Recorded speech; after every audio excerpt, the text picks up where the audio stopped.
Boston Celtics are winning the NBA championship. You guys can cancel all that other stuff. I'm going straight to the top. Just put the stack on the clock. I am Ray Allen's a shot. I'm going straight to the top.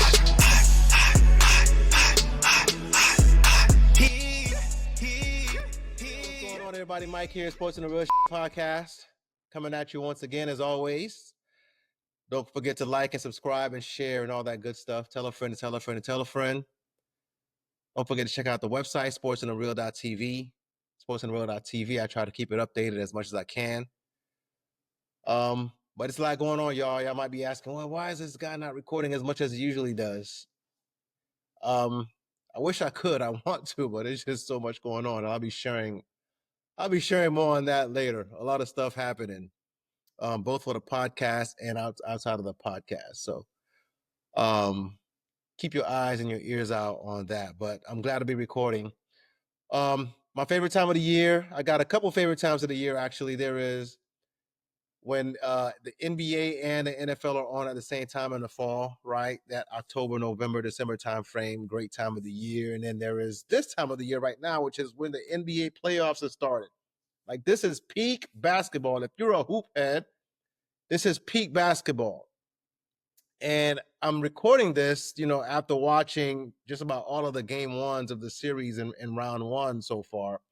And I actually wanted to record prior to the playoffs starting, but it's so odd, man, with the play-in games. And it's like play-in games, you don't find out until Friday night who's in the final playoff spot, and then the playoffs start Saturday. So it doesn't leave you much time to record. And the games start on Saturday, you're trying to watch the games, and basically it's tough to record, right? Unless you got a producer and an editor and all that, someone who's going to do all that stuff for you. And I'm not big time yet. So therefore I got to record and edit and do all that stuff myself. So as I'm recording this, the Golden State Warriors are actually playing the Rockets right now, and they're giving them the business. I'll get to that one later on. But it's my favorite time of year. My basketball is back. So playoff basketball, as you guys remember, playoff basketball is back. So let's jump right into it, man. It's been some really good hoops. I must say, I'm not going to lie to y'all, right? I know I talk a lot about, the NBA, where it stands and all that stuff, but there was some really good basketball in the regular season. All right. Really good basketball, high quality basketball. Defense got played. Like, it wasn't the same basketball as, 2-3 years ago, where there was no defense. Everybody was foul baiting, and, scores were, elevated, and, things like that. Right. That wasn't high quality basketball. For people who just like scoring, it's great. But for people who like defense, not so much. But this year was some really, really good basketball. Teams were allowed to defend a little bit. Offense was still really good. Shot making was off the chart. So regular season basketball for the NBA this year, for the most part, was really, really good. But the playoffs are here. And as you guys know, experienced hoop heads, things step up a little bit. The defense steps up. The physicality steps up. Refs ain't giving out free throws like they usually do, right? So it's big boy basketball, as I like to call it, man.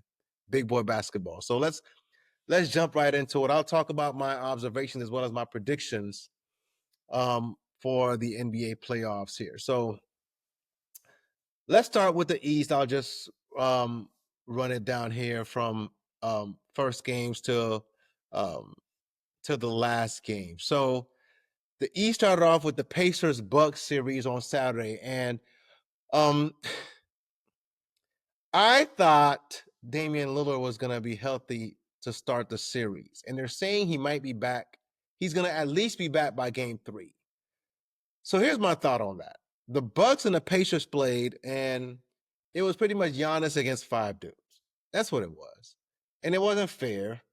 He scored a ton of points, even though he wasn't without liability, because he couldn't, he was bricking free throws. Like, he went to the free throw line way too much to not be making free throws. And that's been my one thing for Giannis, right, his whole career, or as he's gotten into this position of all-time greatness, is when it comes down to it, bro, you got to be able to be trusted with the basketball.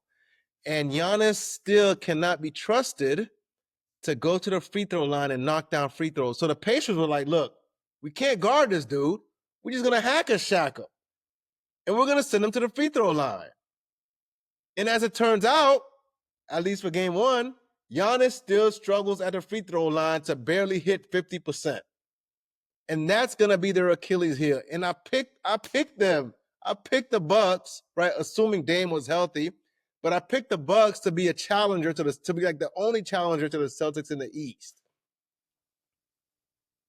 And right now, I don't know if that's possible with Giannis not being able to make free throws. And the Pacers, they're a good team, but they're not unbeatable. They're not a great team. So here's my prediction for this series, all right? If Damian Lillard comes back in game 2 and he looks like Dame Lillard, the Bucks can win the series. If he doesn't come back for game 2 and he has to come back for game 3 and the Bucks and the Pacers go up 2-0, it's a wrap. All right? If the Pacers go up 2-0 and Damian Lillard has to come back game 3 to try to get his footing and his stamina and all that, try to get his game back, try to catch up, unfortunately, I think it's a wrap for the Bucks. They're going to go home early. They're not going to get swept or anything like that. But I think Dame has to come back game 2, play like Dame, get himself into shape, even if they don't win that game, right? So I'm not saying Milwaukee can't go down and get 0-2. What I'm saying is they can't go down 0-2 and then Dame tries to come back game 3 and tries to get in game shape, get his weight up and all that. Like, if he's going to work the kinks out, he has to come out game 2, work the kinks off, right? Maybe they win, maybe they lose. And then game 3, it's on and popping back in Milwaukee. They win game 3 and 4, bring it back to Indiana and do what they got to do. But that's going to be tough because he's been out for a while. And listen, blood clots is nothing to play with. So listen, I ain't got nothing to say about that. But if Dame doesn't play, they're not winning the series. If he doesn't get back early enough, like in game 2, to get in game shape, get his weight up, they're also not winning. So I picked the Bucks, right? Previous episode, I told you I like the Bucks a lot. I picked the Bucks to win, but the caveat is Dame Lillard has to return game 2, all right? But that series is going to be good. It's going to be closer, I think, than game 1 suggested. Kyle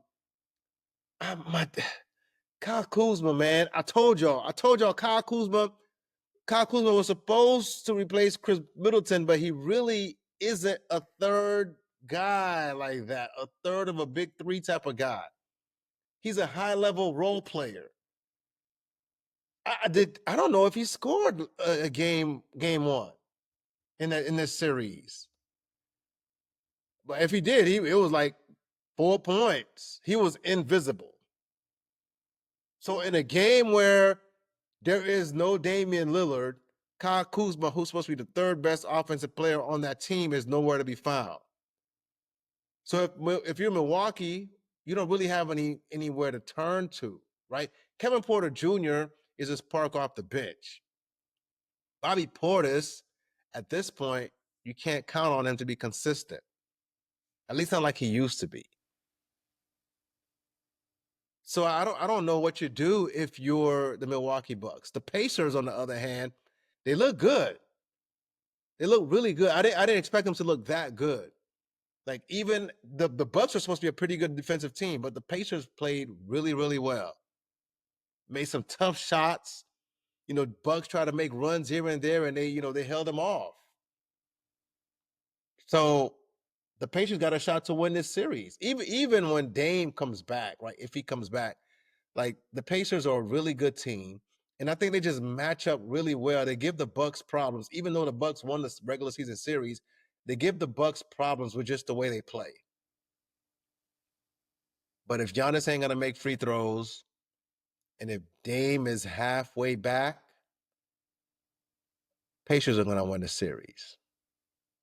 So for now, I know I'm wishy-washy. Forgive me, y'all. For now, I'm sticking to my pick of the Bucks. All right. I'm sticking to my pick of the Bucks winning this thing in 6. My belief and hope is that Damian Lillard comes back game 2. He works out the kinks, and then whether they win or lose, it's on and popping from there. And it's a series because that's really what they need, right? The Bucks don't really have a threat outside of Giannis right now. They don't have anybody that Indiana's scared of. Okay, cool. Let's see what you do when Dame Dollar comes back. Then we'll talk. Tyrese Halliburton was talking a little bit of trash to Dame Lillard while he was on the bench. I don't think Dame ain't the guy to talk trash to, man. I don't think Dame's a guy to talk trash to. He's the guy at the gym you don't want to wake up, man, because this dude, you get him going, it's on and popping. It might be over.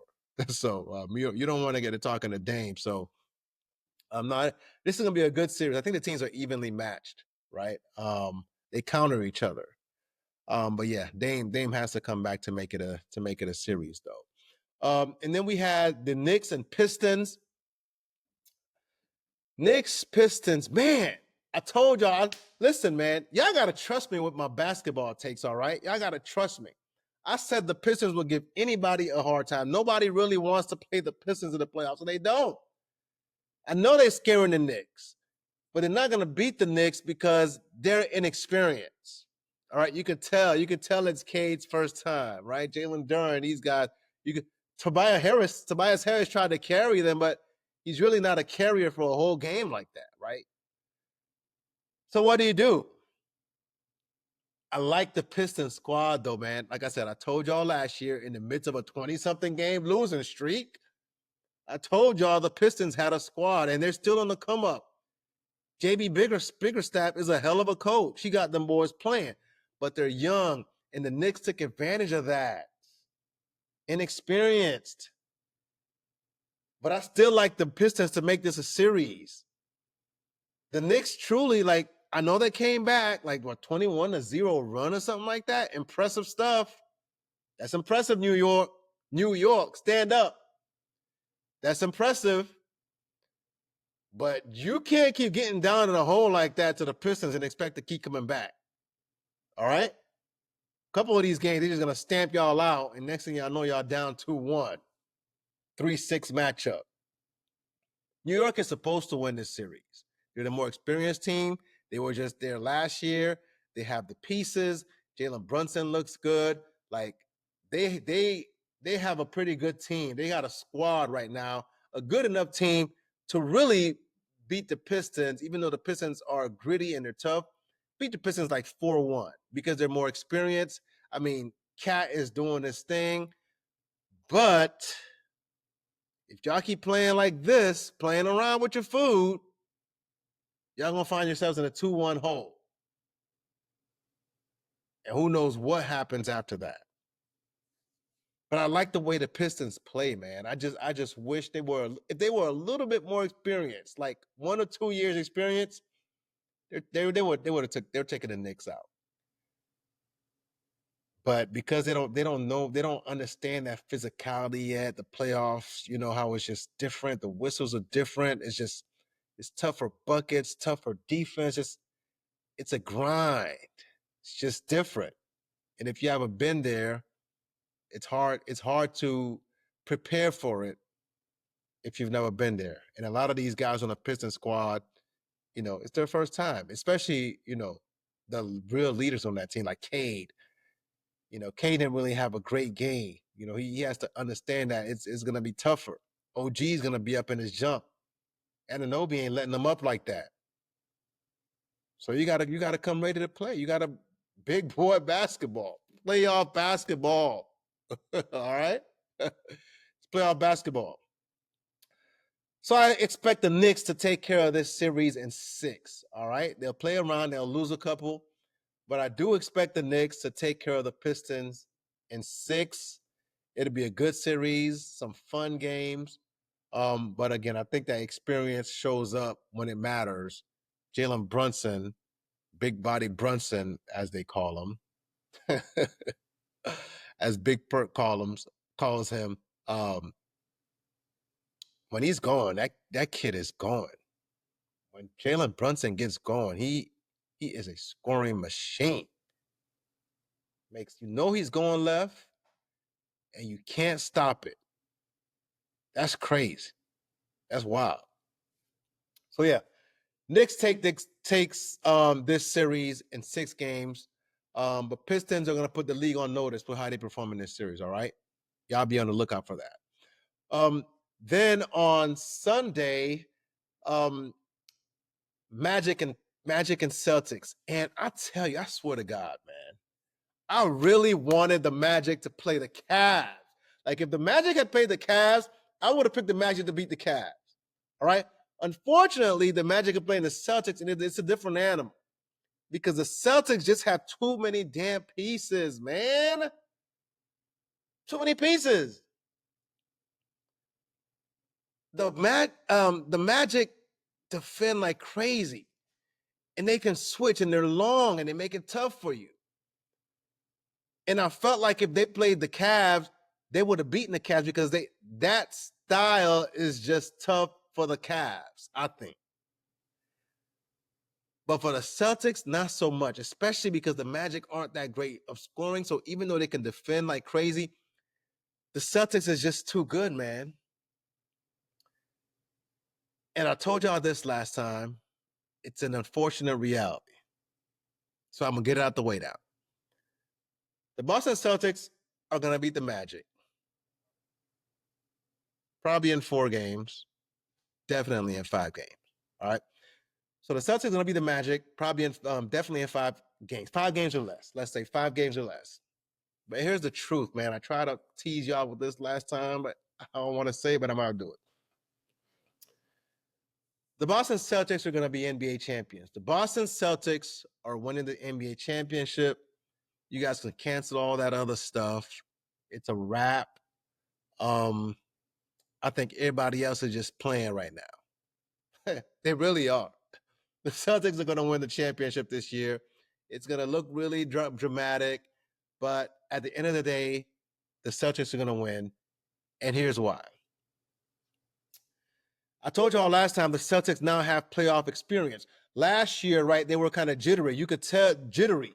You could tell, a couple of games, they just, for whatever reason, couldn't, they didn't look great in a couple of games. Left us wondering, well, if Jimmy Butler was there and the Heat were healthy, if the Bucks were healthy, if different things, had happened, would they have won? Maybe not last year. Because I think they were still in their heads. Maybe they were still doubting themselves or whatever it is, right? But now that they've learned how to win and they've won, they know how to win. I talked about the fact that they reminded me of the Warriors team. Everybody was hurt the first year Warriors won, and the Warriors figured it out, and then they became unstoppable, right? And the Warriors really should have won a back-to-back championship, after that first one, but they didn't because, the league office decided to cheat for LeBron, right? We ain't gonna go there. We ain't gonna go there. But it took the league office cheating for LeBron, and then LeBron and Kyrie going, Batman, Robin, crazy stuff, Game 7 type stuff, for the Warriors to lose. But really, that second season after the first championship, the Warriors were really unbeatable, and nobody was gonna beat them because they had learned how to win. Thank you, Adam Silver. That's the same thing that's happening with the Celtics. I'm telling y'all. The Celtics now know how to win. And they may not look like it at times, for whatever reason. But once they, they make their adjustments, whether on offense or defense, and they figure it out, it's a wrap.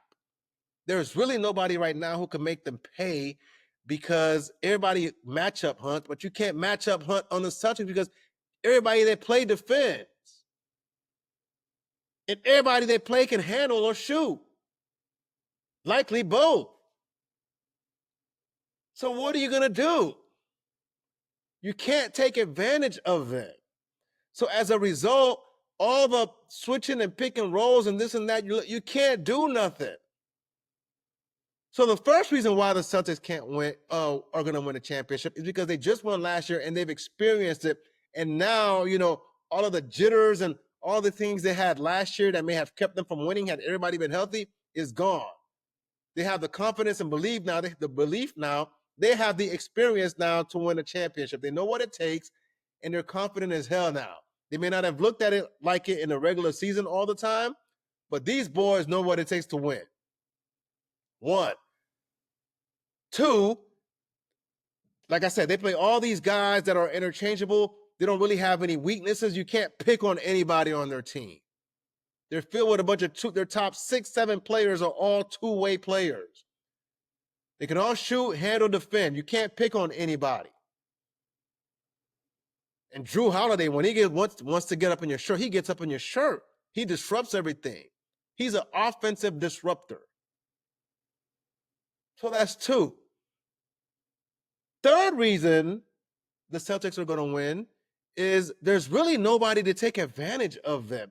Nobody to take advantage of a potential weakness. I talked about the fact that if the Joker was somehow in the East, right, then that would prevent them from even getting to the finals. But the problem is the Joker's going to get kicked out early in the West, and I'll talk about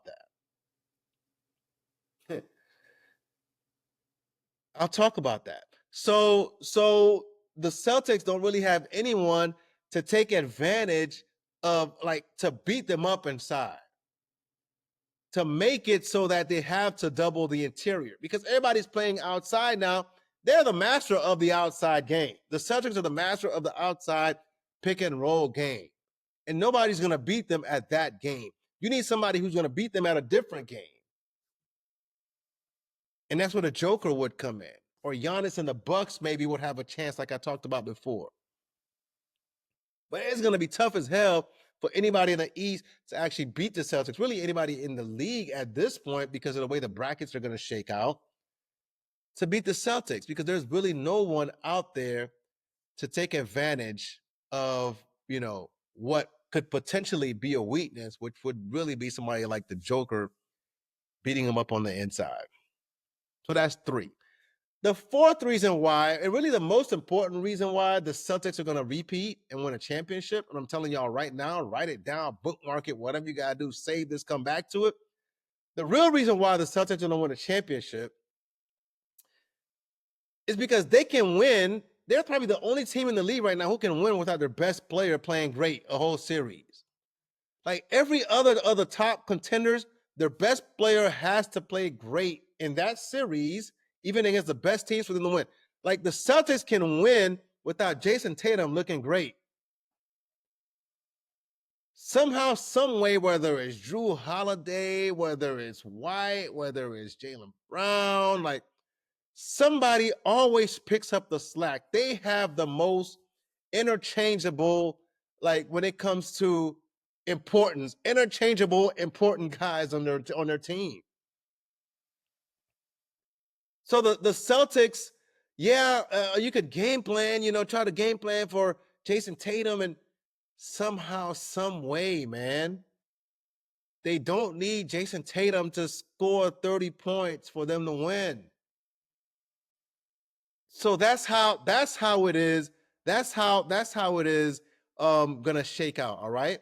I know I'm giving all this out ahead of time. I'm getting ahead of myself, but I want to tell y'all right away. I didn't want to waste your time.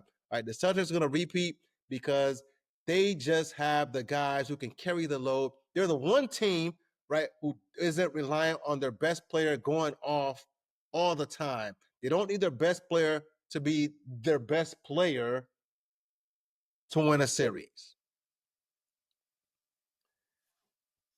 So that's why I got the Celtics beating the Magic, and then they're going to move on. We'll talk about this stuff, as the different series go on. But I wanted to get this out of the way now, right?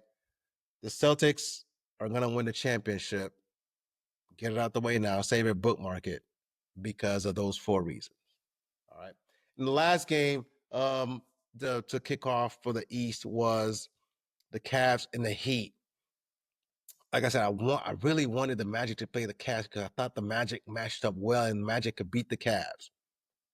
The Heat just don't have enough offense. The Cavs play really good defense. So Hero's not going to be able to get off. Bam isn't able to get off because they got the Twin Towers in there. So who else is going to score for them? The Heat have zero offense. Their defense looks good. And of course, they're going to make every series interesting because that's how they play. They play tough. They remind me of those Chicago Bulls teams with Thibodeau. Like, they're going to play you tough. They're going to make it tough on defense. But without that ace, without a Jimmy Butler, like the Bulls, without a Derrick Rose, you know they have a ceiling, they have a cap. They're gonna come up short. So the Cavs are probably gonna win this series in 5 or less, right? They might lose, they might drop a game here, but it's not gonna be that close. It's not gonna be that interesting of a series. The Cavs are gonna beat the Heat in like 5 games. All right. Donovan Mitchell, that game 1, looked good, but not great. But other guys stepped up. Other guys stepped up. All right. So the Cavs play really good defense, and they're gonna make it tough on a team that's already offensively challenged. All right. Like Ty Jerome can't be going off, for however many points he had today. Like he had damn near 30 points, I think, today. That ain't gonna happen. All right, that can't happen. Final score was 121 to 100. Really wasn't that close, to be honest with y'all. All right.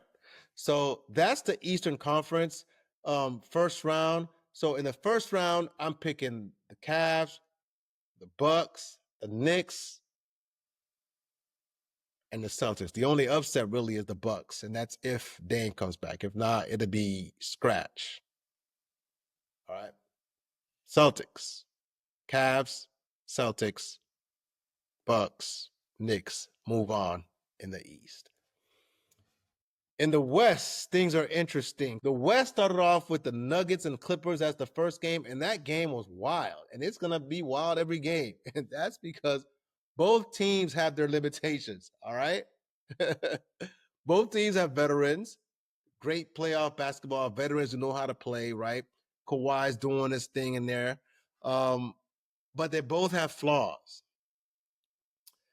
So as a result, it's tough to pick a winner here, and I'm going to go with Denver only because I feel like the Joker is still the most unstoppable force in the NBA. All right? Like it or not, the Joker is still the best player in the league. So that's why I'm picking the Denver Nuggets to beat the Clippers. But this series might go 7, and if the Clippers win, I wouldn't be shocked. If Kawhi has some retro games, I wouldn't be shocked at all. Because he had that one poster, like, goodness, that's flashback Kawhi right there.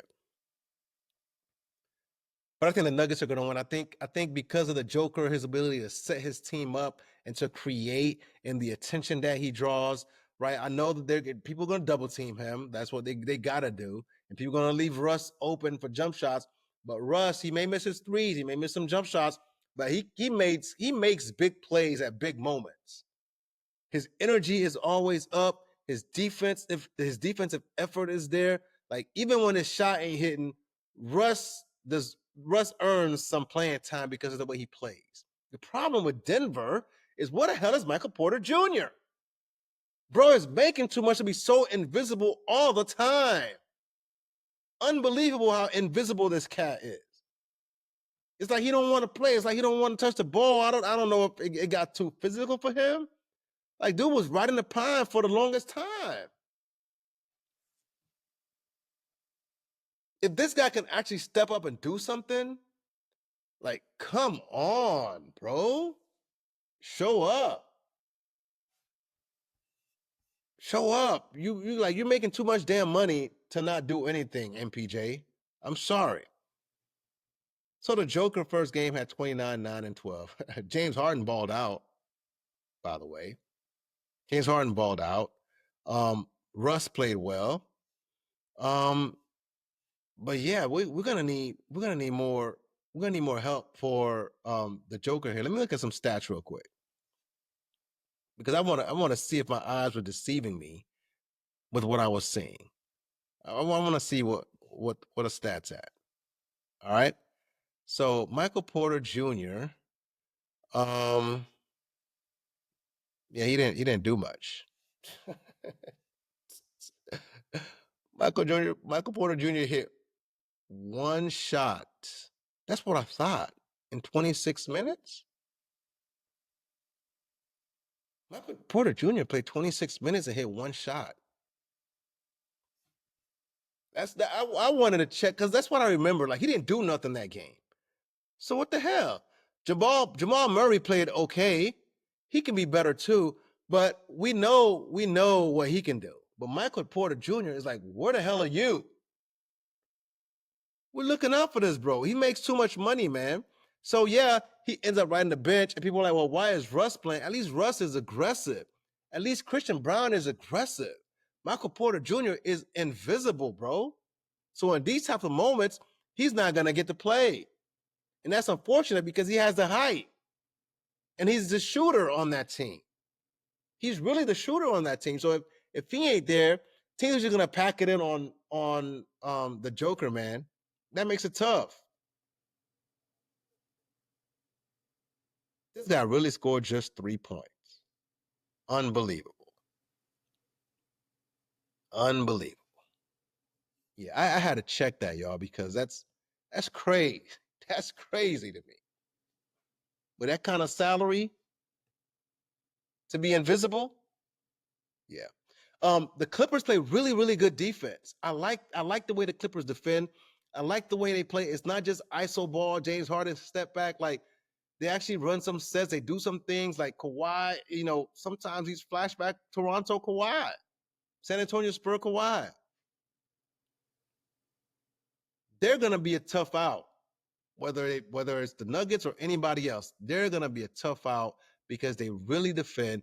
Jeff Van Gundy went in there and he really got them boys defending. Like Zubac ain't no slouch. He's the one cat, that could at least body up with the Joker. So it's not just easy layups here and there for the Joker, even though Joker's really unstoppable. So I like this Clippers team. This is really a toss-up, but I'm gonna go with the best player in the world. Joker, number 4 seed, moves on. The next game was Lakers and the Wolves. I told y'all what my beef was with the Lakers, man. Last episode, check it out. I told y'all my beef with the Lakers. As great as they were playing, they were defending better, and their offense was looking better. They were running and all that stuff. My problem with the Lakers is that they have too many one-dimensional players, too many cats who can only go one way. Either they're great defenders or can't score, or they're scoring like crazy and can't defend, a.k.a. Luka. Luka gets picked on every time down court by the Minnesota Timberwolves. They tried to put him in every single action. So as great of a scorer as he is, Austin Reeves, same thing. These guys can get buckets, but they can't defend in their turnstiles. So Minnesota tried to run every single pick and roll at Luka to make him defend, and he couldn't defend. So Anthony Edwards and whoever else would get downhill into the paint. It was either a layup or a spray out. It got too easy.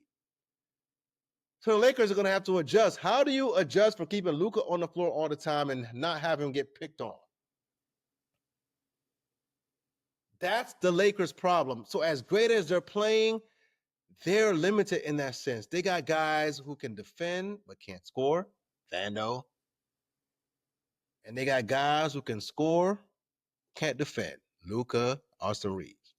Unlike, like I said, the Celtics. The Celtics got all these guys who can do everything. And OKC got all these guys who can do everything. The Lakers, on the other end, as big time as Luka and LeBron and Austin Reeves are, they're limited.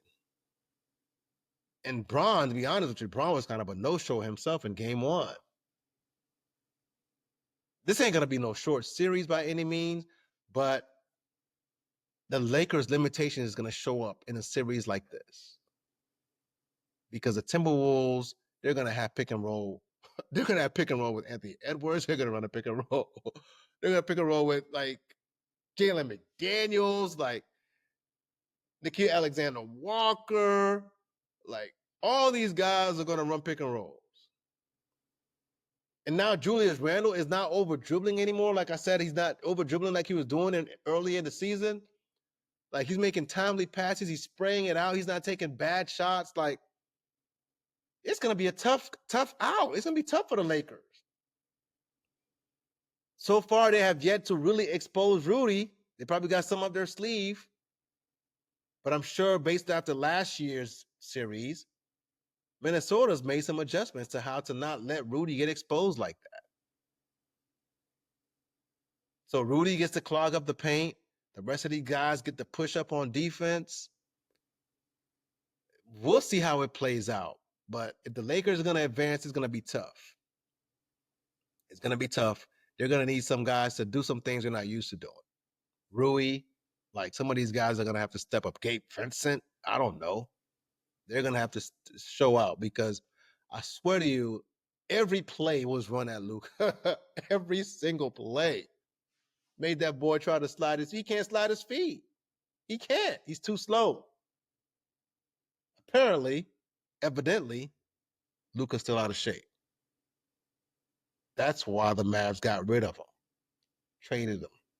They said they can't win with the guy who don't defend. Ouch. That's a whole nother topic.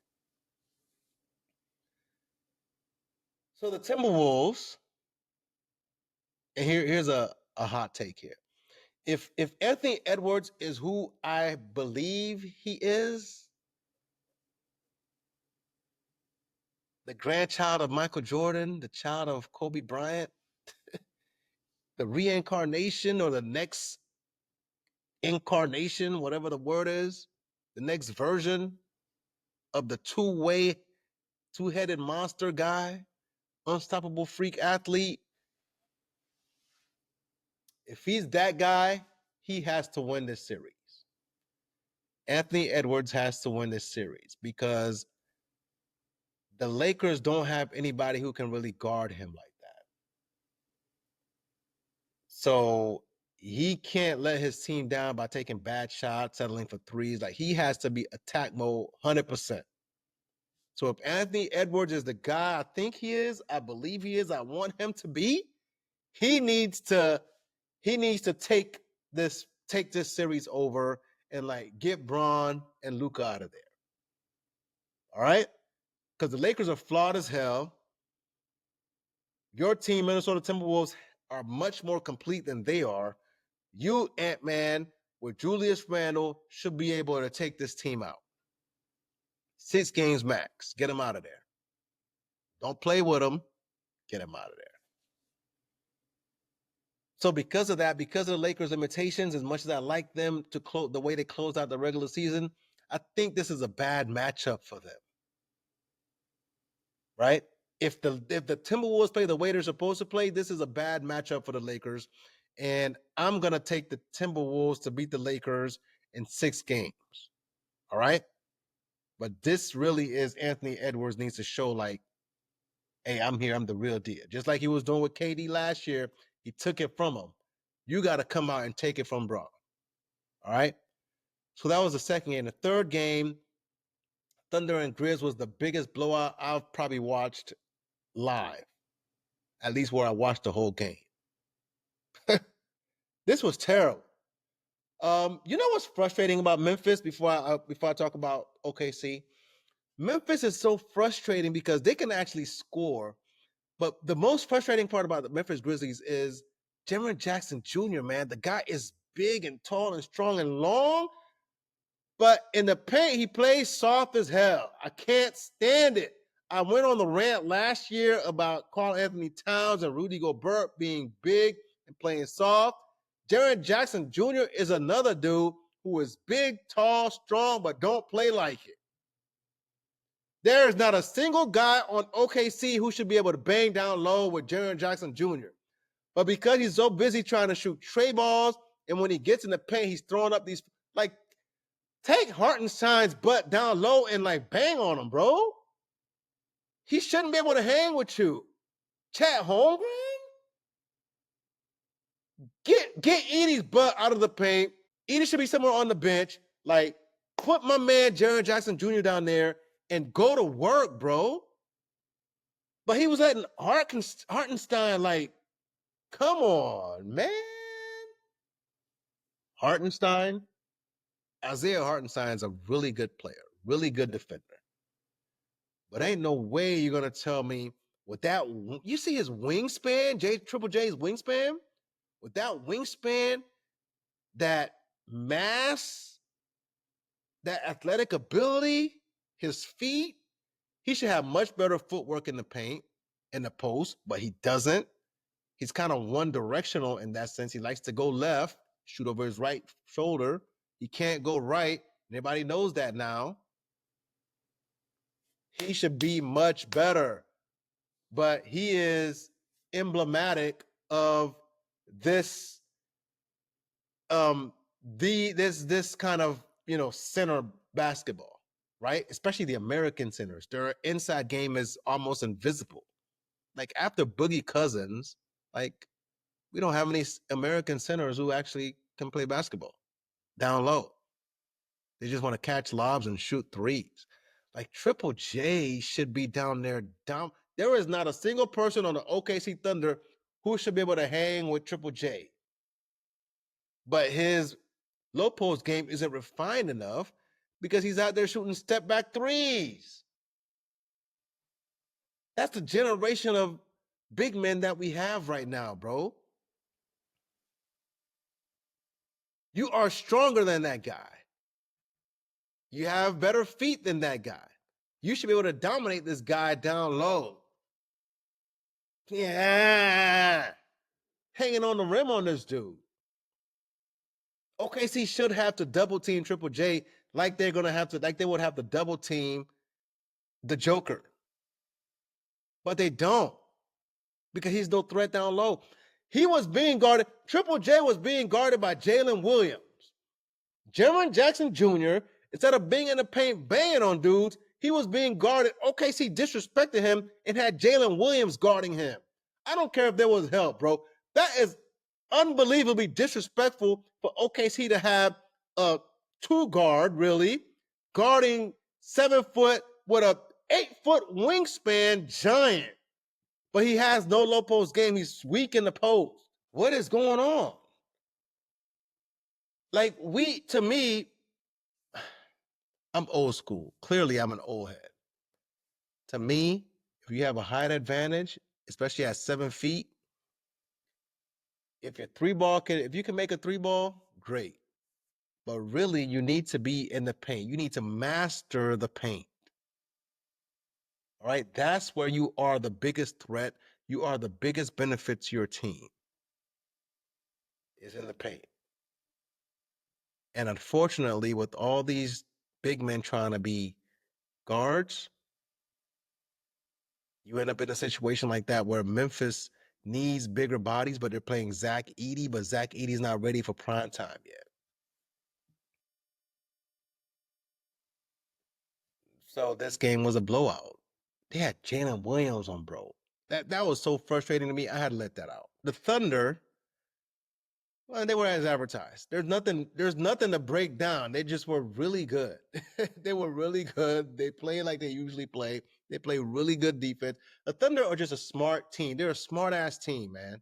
They play smart basketball, smart defense, help defense, smart offense. They pass the ball. They share. They cut. Like, they do everything like, we learned the basics of, right? Like smart basketball players, dude, they just got a bunch of smart guys who play basketball.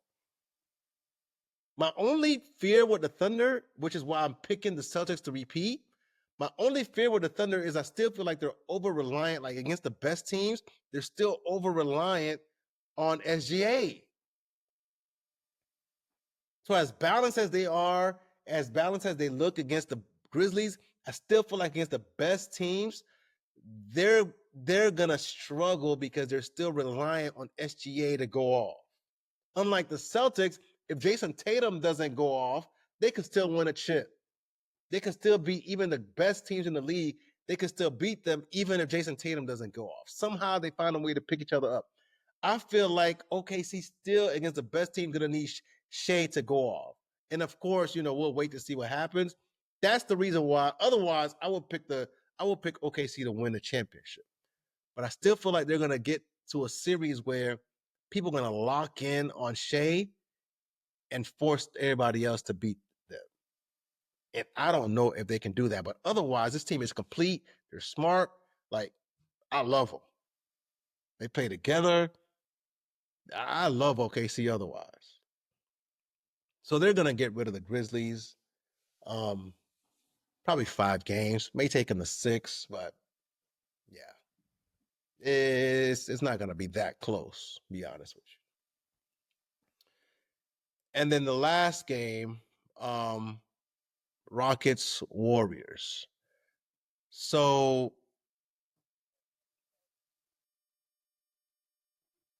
I'm gonna say this: Houston Rockets, we have a problem. Houston, we have a problem. Houston is in serious trouble, man. All right. For everybody who thought, well, Steph Curry only scored 3 points that one game against the Warriors. They held that one game against the Rockets. They held them 3 points. It's the playoffs are a different animal, man. And the Rockets play really good defense. The Rockets, to me, are one of the best defensive teams in the league. They're up and coming, but they're missing a true 1A guy. And the Warriors have 2 guys who have been proven to be 1A guys. So as great of a defense as they play, the Warriors play really, really good defense too. But the thing is, the Warriors have the ability to defend, and they got 2 guys who can go off, who have proven to be able to go off in the playoffs. The Rockets don't have that. They don't have guys who have really much playoff experience outside of like Van Vliet. So yeah, they play great defense. So can the Warriors. But when the Warriors get up in your jump, who do you have who's going to actually ball out and score the basketball? Not Jalen Green. He don't have that experience yet. He's like Cade Cunningham. He's new to this. Şengün ain't really there yet. Like when it comes to like being offensively imposing, especially with someone like Draymond, who's a smart, tough defender. Looney gets up in there with his, shuffling self. So they give him trouble. So Şengün had a game, right? I'm looking at the stats. He ended with 26-9. As I said, I'm recording this as the game, was going on. So the game actually ended as I was recording. But it was the Celtics. I mean, not the Celtics. The Warriors were ahead. So I thought that they'd finish it off, and they did. Warriors end up winning game 1, 95-85. Şengün ended with 26-9. All right. Steph had 31.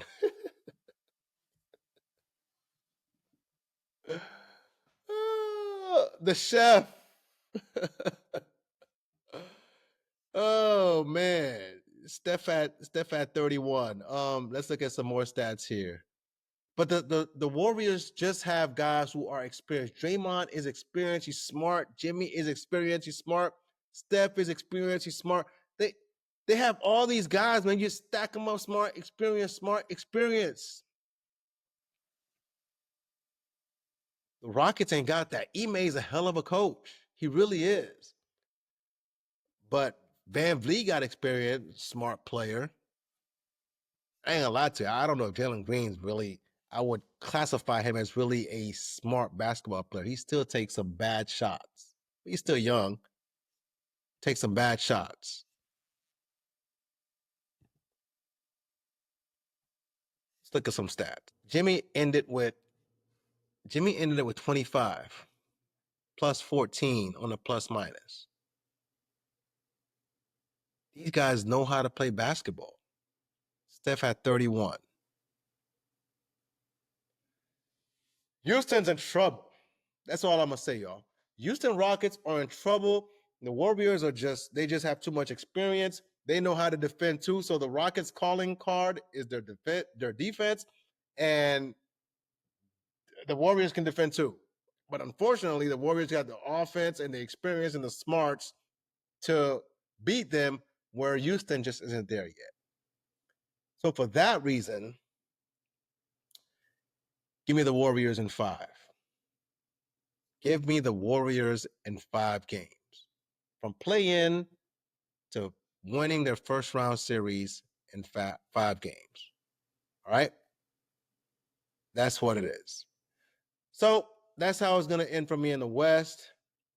Nuggets, T-Wolves, Thunder, and Warriors are going to move on. And I'll come back next round with how it's going to play out. But I already told y'all, which makes it kind of anticlimactic. I already told y'all the Celtics are going to win. I'm going to tell y'all more about how the Celtics are going to win as we go on here. Watch. All right. Fun game so far. I'm enjoying it.